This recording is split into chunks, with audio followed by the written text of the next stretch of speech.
what we can focus on and what we can look at are what do the Tigers need to do to try to win this series against the Minnesota Twins. And first and foremost, against a lineup that the Twins have, it all is going to come down to pitching. Now, we're not getting into, you could be getting a Skubal on Wednesday, depending on how that works out, depending on how Elvin Rodriguez is feeling.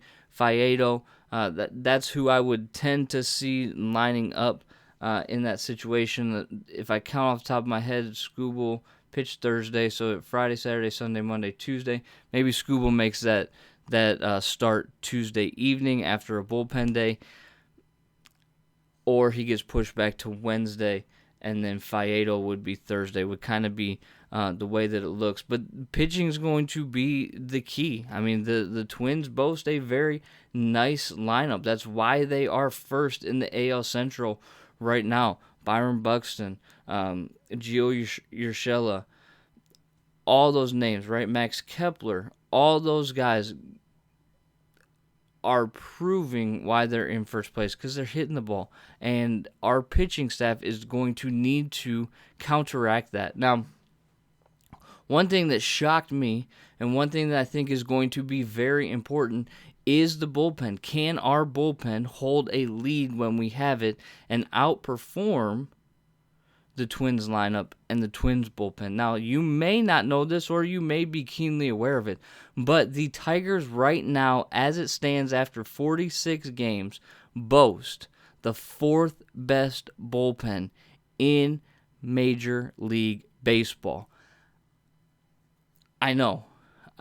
We did not ever expect that we would boast of a top 5 bullpen in the major leagues. But guess what? Guys like Alex Lang and Joe Jimenez and Michael Fulmer and Willie Peralta, okay, Andrew Chaffin, Gregory Soto even, they have been doing a great job. Case in point, Sunday afternoon, Willie Peralta gets thrown in with Elvin Rodriguez having to leave the game, and they shut a contact-heavy Cleveland Guardians team down.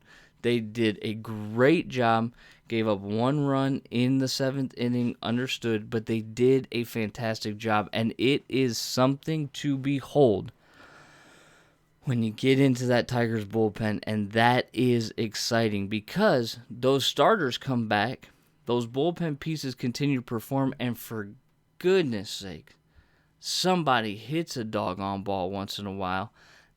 That's why there tends to be a lot of optimism from this guy right here. Is I cannot see it being this bad for the entire season. Now, do we boast a lineup of major league hitters?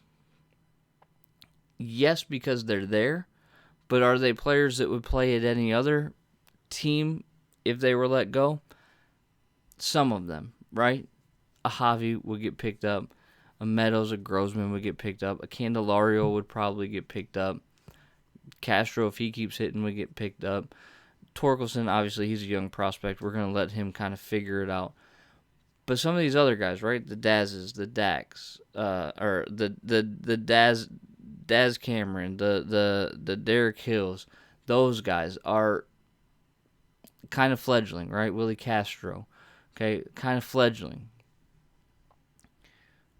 But it cannot stay as bad as it has been for the entire season. I just won't believe it. I won't believe it. That brings me to my second thing, and it's going to focus on the offense. Now, in the game on Sunday, there were 29 offensive outcomes for the Tigers. 8 of them were strikeouts. Then there were obviously outs and hits as well. Okay, they had 7 at-bats where they recorded a hard hit baseball, 95 miles per hour or more exit velocity off the bat. 1/3, which is about what they've been averaging as we talked about earlier on this podcast. They were around 35% a week or so ago. They have to start hitting the ball harder. They're chasing hits. Okay, and this is something that A.J. Hinch said specifically about Javi Baez after the game. But they're chasing hits, and they're not letting the game come to them. They have to find a way to stop trying to launch the ball over the wall, but hit the ball through the wall. Take the old Chipper Jones mantra. I wanted to hit the ball as hard as I could through the outfield wall. And if they can get back to focusing on getting that line drive, that good line drive action up the middle, gap to gap, it's going to increase the offensive productivity that they have on the ball field on a given day.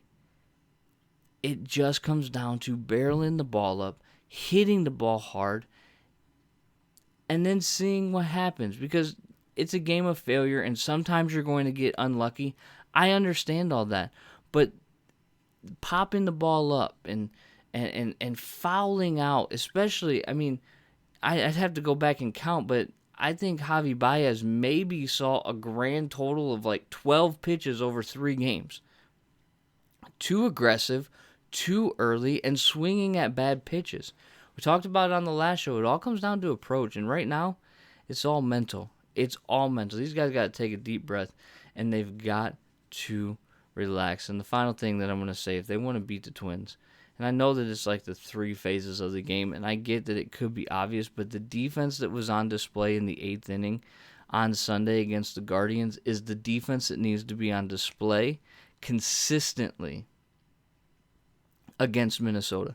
If you want to win 3 games and win another series, win back-to-back series for the first time all year, if you want to win 4 games or whatever the case may be, your defense, when they're putting the ball in play, has got to be on par.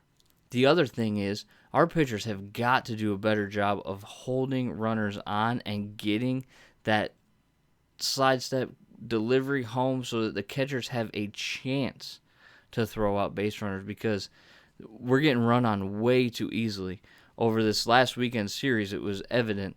Jose Ramirez, I know he's sneaky fast and can steal a few bases, but he stole a couple bases on us over the weekend. A few other guys from the Guardians did as well. We've got to be able to tighten things up defensively and make sure that we're not giving extra at-bats to the first-place club in the AL Central. You have to tighten up. You've got to play the game defensively, fundamentally, and make sure that your throws are getting where they need to be. Make sure you're not allowing base runners to take the extra base because you threw the ball to third base when you should have split the runners at second base, or whatever the case may be.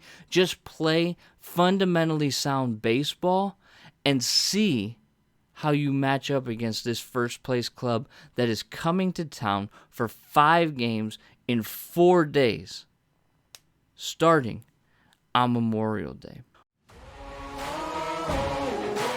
Man on a mission, I'ma get it. You know I be on the way. Yeah. You know I be on the way.